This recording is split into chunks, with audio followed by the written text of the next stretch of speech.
परमेश्वर अच्छा है, ठीक है। आज कितना मैं 2 हफ्ते के बाद आया हूँ ना, 3 हफ्ते के बाद। अगर हम परमेश्वर पर भरोसा रखते हैं, वो असंभव को संभव बनाने वाला परमेश्वर है। कितने लोगों को विश्वास है? कितने लोगों को विश्वास है कि वो असंभव को संभव करता है? लेकिन अभी हम लोग एक बात कर रहे थे कि परमेश्वर किसके लिए पूरा करेगा। यहाँ पे एक जरूरी बात है हमारे लिए ये जानना कि अगर हम ये कहते हैं कि परमेश्वर असंभव को संभव करने वाला परमेश्वर है, तो असंभव को संभव किसके लिए करेगा? जो परमेश्वर की आज्ञाओं पे चलेंगे, परमेश्वर के वचनों के अनुसार चलेंगे। अगर हम भजन संहिता 34 और उसका 15 देखते हैं तो उसमें ऐसा लिखा है कि धर्मी दुहाई देते हैं।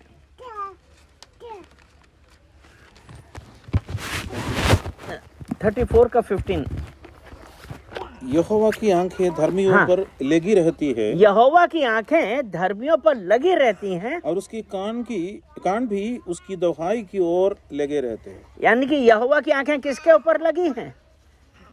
धर्मी की ओर। क्या हम धर्मी हैं? उसने कहा ना, परमेश्वर का वचन कहता है कि यहोवा की आंखें धर्मियों की ओर लगी रहती हैं, और धर्मियों की ओर लगी होने के साथ साथ उसके कान भी उनकी दुहाई की तरफ लगे हैं। और धर्मी कौन है?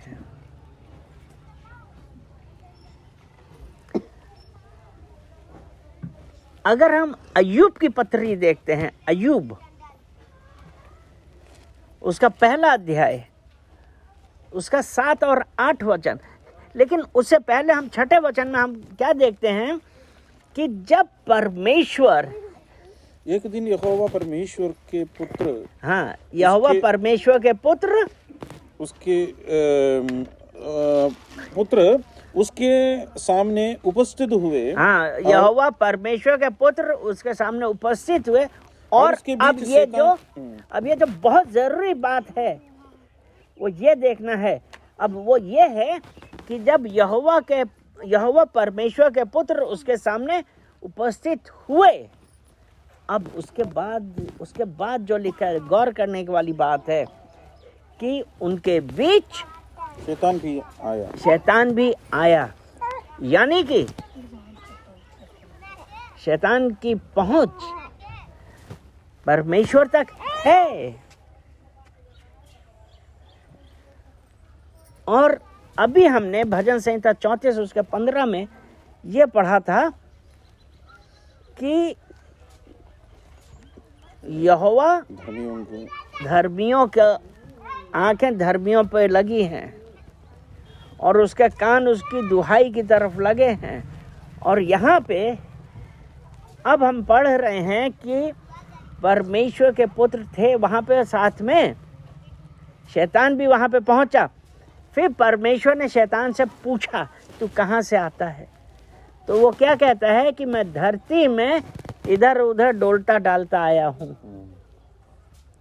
ठीक है, शैतान ने यहोवा से उत्तर दिया, पृथ्वी पर इधर उधर घूमते फिरते और ढोलते ढालते आया हूँ। यानी कि अब जो शैतान है वो डोलता डालता आया है। यहाँ पे मैं एक चीज जो आए वो हम बतला रहे हैं कि वो डोलता डालता आया है। अब अगर हम पहला पतरस उसका 5 अध्याय और उसका 8 वचन देख, 5 का 8, सचेत हो और जागते रहो, सचेत हो जागते रहो, क्योंकि तुम्हारा विरोधी शैतान तुम्हारा विरोधी शैतान गर्जने वाले सिंह के समान, गर्जने वाले सिंह के समान इस खोज में रहता इस है खोज में रहता है कि किसको फाड़ खाएं। अभी हमने अय्यूब में क्या पढ़ा? अय्यूब में हमने यही तो पढ़ा ना कि परमेश्वर ने शैतान से पूछा तू कहां से आता है? कि मैं धरती में डोलता डालता। वो डोलना डालना क्या उसका ऐसा ही है? नहीं। इसीलिए परमेश्वर का वचन ये कहता है सचेत रहो, सावधान रहो कि तुम्हारा विरोधी शैतान इस खोज में रहता है कि किसको फाड़ खाए। गर्जने वाले सिंह की तरह इस खोज में रहता है कि किसको फाड़ खाए। और ये किस प्रकार से होता है?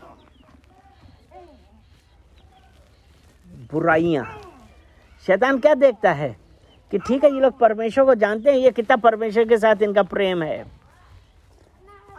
ये क्या परमेश्वर के बताए हुए कितने कितने रास्तों पे चल रहे हैं। और जब अगर हम परमेश्वर के बताए हुए रास्ते पे नहीं चलते, शैतान को मौका देते हैं, अगर हम ओ जीसस से कुलिसियो 3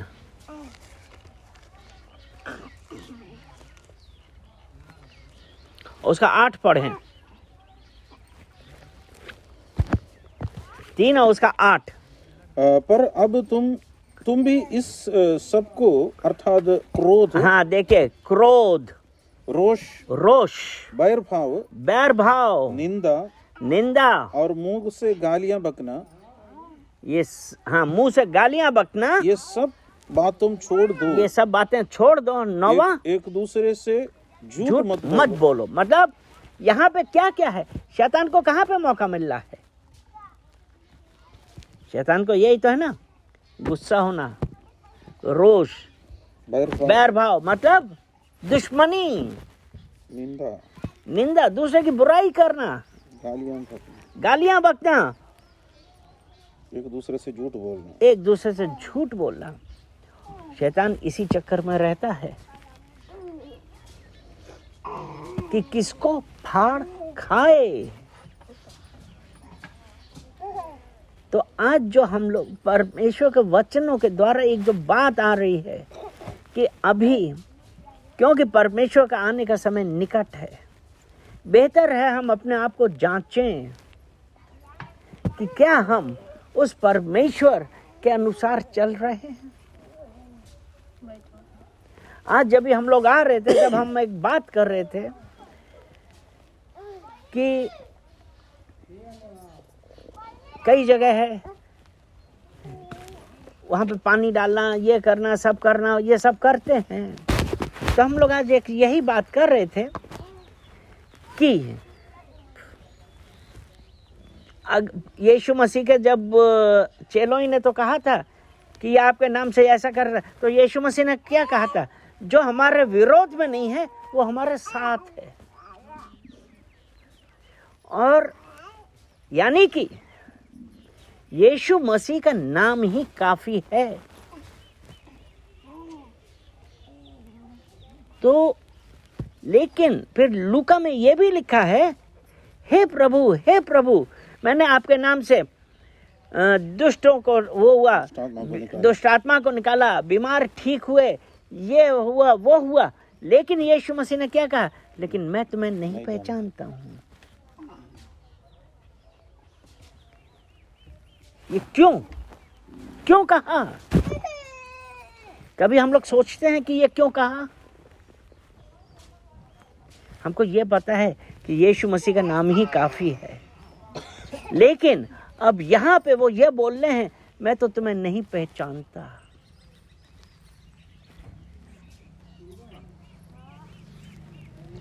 इसीलिए मत्ती 6:33 में इसीलिए कहा है कि पहले परमेश्वर के राज्य की खोज करो। जब हम परमेश्वर के राज्य की खोज करते हैं, परमेश्वर की आज्ञाओं के अनुसार चलते हैं, तब हम शैतान को कहेंगे यीशु मसीह के नाम से, तब निकलेगा। वो परमेश्वर हमसे ये चाहता है कि हम अपने आप को बदलें। नीति वचन 10 और उसका 19, जहाँ बहुत बातें होती है, जहाँ बहुत बातें होती हैं वहाँ अपराध भी होता है। वहाँ अपराध भी होता है। यानी कि क्या है, जो अभी हम लोगों ने कुलीसियों में पढ़ा था ना, बैर भाव, निंदा, ईर्ष्या कब आता है? जब हम परमेश्वर की बातें करने की बजाय एक दूसरे की कमियां निकालने लगे।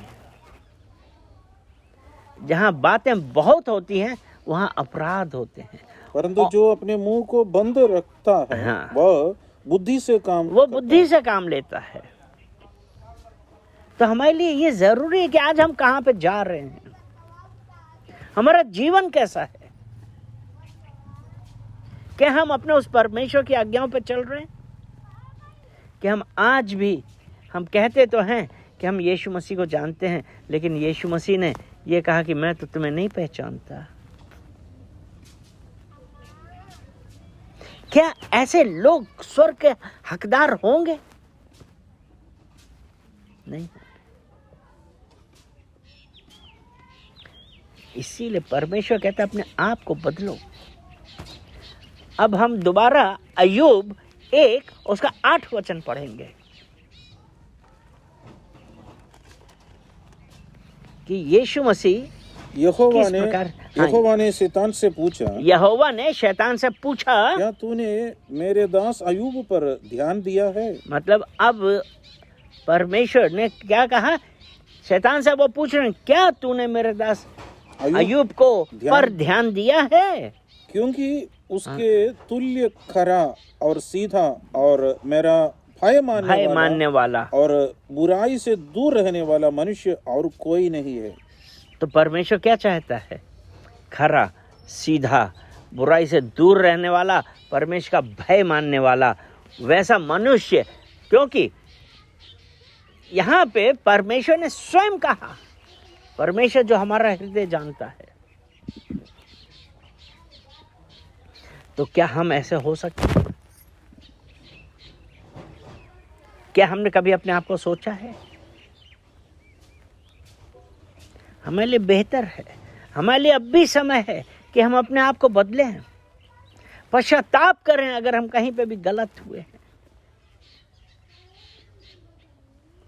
अगर आज हम ये सब बातें करेंगे, विश्वास रखिए परमेश्वर आगे आने वाले दिनों में आपके और आपके परिवार के बीच में जो कार्य करेगा उसमें आप खुद स्वयं आश्चर्यचकित हो जाएंगे। लेकिन सबसे पहले हमको अपने आप को बदलने की जरूरत है। होशे 14 उसका पहला वचन, होशाया क्या होशे नहीं होशाया 14:1।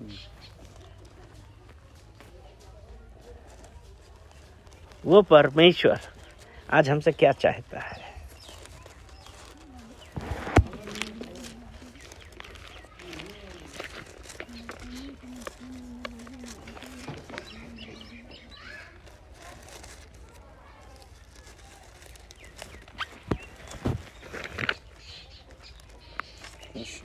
होशे 14 उसका 1। हे इस्राएल, अपने परमेश्वर यहोवा के पास लौटा, अपने परमेश्वर यहोवा के पास लौटा, क्योंकि तूने अपने अधर्म का कारण ठोकर खाई है। हाँ, यानी कि ये आज हम लोगों के लिए ये है कि हे इज़राइल, अपने परमेश्वर यहोवा के ओर लौटा, क्योंकि हमने अधर्म के कारण ठोकर खाई है। यानी कि जब आज हम अपने परमेश्वर के पास लौट के आएंगे, परमेश्वर हमको माफ करेगा। और बार बार आप पाप करते रहो, बोलें कि परमेश्वर हमसे गलती हो गई, माफ कर दे, ऐसा क्या ऐसे लोगों को माफ नहीं? क्योंकि आपने तो परमेश्वर को ठट्ठों में उड़ा दिया क्योंकि परमेश्वर ऐसा है जिसको ठट्ठों में नहीं उड़ाया जा सकता है।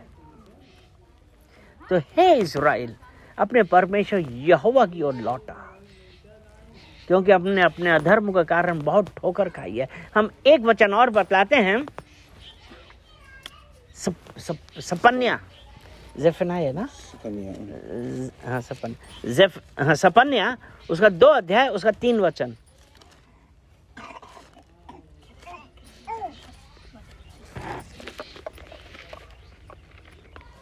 हे पृथ्वी के सब नम्र लोगों, हे पृथ्वी के सब नम्र लोगों, हे यहोवा के नियम के मानने वालों, हाँ, हे यहोवा के नियम को मानने वालों, उसके ढूंढते रहो, उसको ढूंढते रहो, धर्म को ढूंढो, धर्म को ढूंढो, नम्रता को ढूंढो, नम्रता को ढूंढो। संभव है तुम यहोवा के क्रोध के दिन में शरण पाओगे। संभव है। तो यहाँ पे क्या क्या चीजें बतलाई है? नम्र रहो, यहोवा को ढूंढिए, अपने आप को बदलिए, उसके क्रोध संभव है, उसके क्रोध के दिन में आप शरण पाएंगे। परमेश्वर आपको अपने शरण में ले लेगा, जैसा कि भजन संहिता 91 का ये पहला ही है ना, धर्म परम प्रधान के छाया में, हाँ, परम प्रधान की छाया जो में, परम प्रधान के छाए हुए स्थान में बैठा रहे, हाँ, वो सर्वशक्तिमान की छाया में ठिकाना पाएगा। हालेलुया। तो आज हमारे लिए क्या जरूरत है? आज हम लोगों ने क्या समझा, क्या सुना, क्या समझा? कि परमेश्वर के पास उसकी आज्ञाओं पे चलेंगे, परमेश्वर हमको बदलता है। और उसके फिर वही था ना कि यहोवा के कान धर्मियों की ओर लगे रहते हैं, उसकी आंखें धर्मियों की ओर लगी हैं, कान उनकी दुहाई की तरफ लगे हैं। वो परमेश्वर धर्मियों की तरफ लगी हुई हैं, अय्यूब की तरफ लगी हुई थी। और दाऊद बोल रहा है कि उसकी आंखें धर्मी था। तो आज हम देखें हम कहाँ पे गलत हैं। आमीन। परमेश्वर महान, हालेलुया।